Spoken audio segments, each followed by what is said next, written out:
I am guiding you even now, declares God. Even if the route doesn't feel clear, even if you're unclear about what to do next, even when everything seems unknown, God assures you that you are not lost. You're not without guidance. You're not walking by yourself. God declares, I am leading you in ways you don't always notice. Guidance is not always loud, declares God. It's not always clear. Occasionally, it is quiet, delicate, a notion, a feeling, a change within you. God tells you, pay attention to that because that is how I guide you. God says you might feel drawn to a particular direction, a sense of rightness or wrongness in. According to God, the sense of is not arbitrary.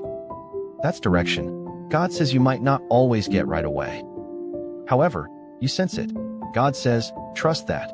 I lead you through your awareness, declares God. Instincts, via the lucidity, you start to notice.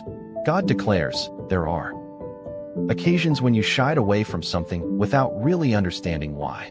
Sometimes you made a different choice even when it didn't make sense. That was guidance, according to God. God declares, I was leading you away from what was not right and in the direction of reality. God says you don't have to know everything. The entire path need not be visible to you. God says that all you have to do is move forward, and then next.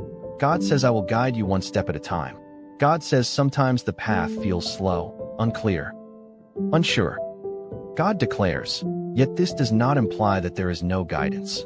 It refers to you are being led in a way that fosters confidence. According to God, trust is developed when you proceed even in the absence of complete understanding. God claims that you have received guidance more often than you are aware. More than you realize. God commands you to reflect on the choices you made, the routes you followed, and the things you stayed away from. God says you weren't by yourself in those times. God says, I was leading you. God says, I am guiding you even now. In your consciousness, your ideas, and your perception, God claims that your alignment is improving. More connected and conscious. That is part of the guidance, according to God. God advises not to disregard your emotions. Don't question your consciousness. God says to have faith in it. 3 minutes and 22 seconds since it is guiding you. You are not moving at random, according to God. You are traveling in a specific direction. God says, even if you don't perceive it fully yet. Remain calm. Remain focused. Remain open. God commands us to pay attention to both loud and to the silence, since guidance resides there. God declares, I am leading you even now. If you trust the direction, type Amen.